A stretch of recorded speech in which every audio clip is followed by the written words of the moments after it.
Hi, my name is Matt, this is Matchbook Custom, and we finally finished the chopper.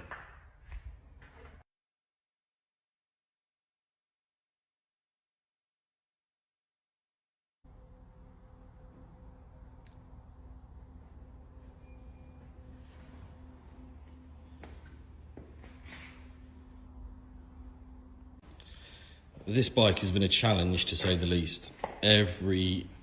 Every time we try and get it close to being done or picked up, something happens where something stops us. We've been 95% finished for months, but every little part of this has just been a fight. But we are there, and hopefully, as of 5 o'clock today, Andy, the owner, will be coming to pick it up. So apart from the obvious colour changes, we've had the whole thing apart. Please see previous video. We've added air suspension to drop the back end up and down. What problems we had were that we couldn't go over any bumps, we couldn't get it in a ramp, we couldn't even get it on our bike ramp, so air suspension.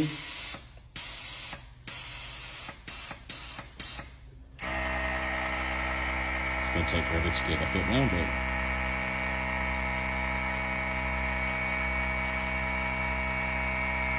there you go.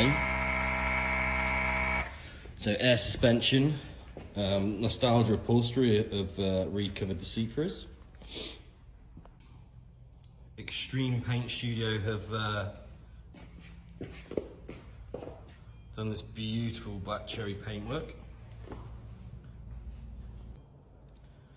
Shop's good friend Andy has powder coated all the black parts, cerakoted the exhaust for us, and then Dave, excuse me, at DDR Customs has helped us out with no end of stuff. Custom built fork tubes. He's helped us out with the sticky situation with the internally wired throttle, as in we have to modify the handlebar significantly. And probably a bunch of other stuff as well. My friend Eddie helped us out with the welding on the frame side of things to get the suspension to fit. And then everything has been built in-house, put together in-house and replaced, and hopefully is now all good. We've done about 70 miles on it since the engine rebuild.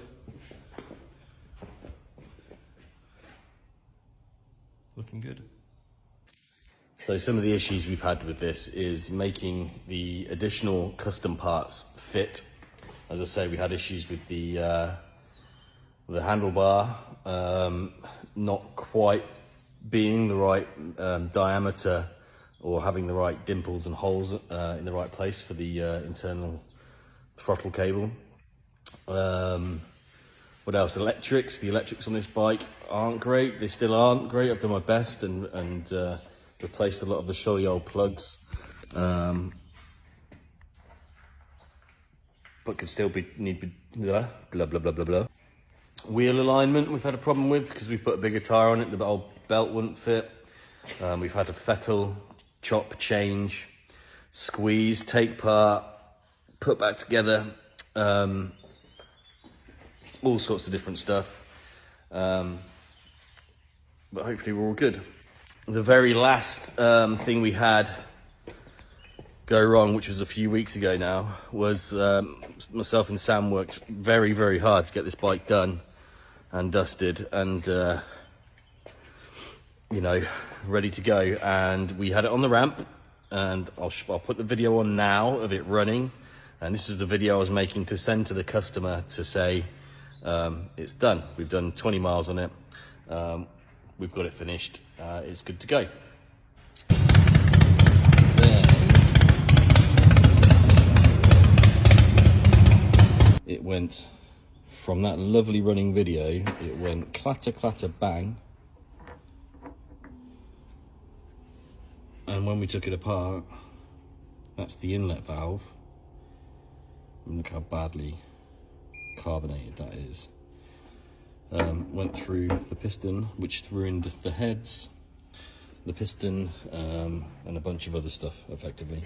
So we had to replace front and rear cylinder heads, front and rear pistons, valves, you name it, anything to do with that side of things we've replaced.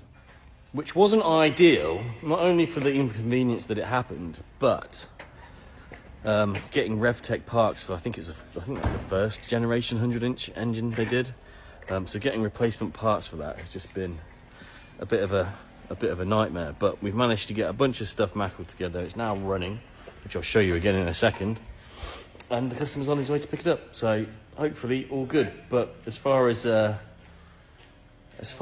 looking better than what it did before, yeah, 100%.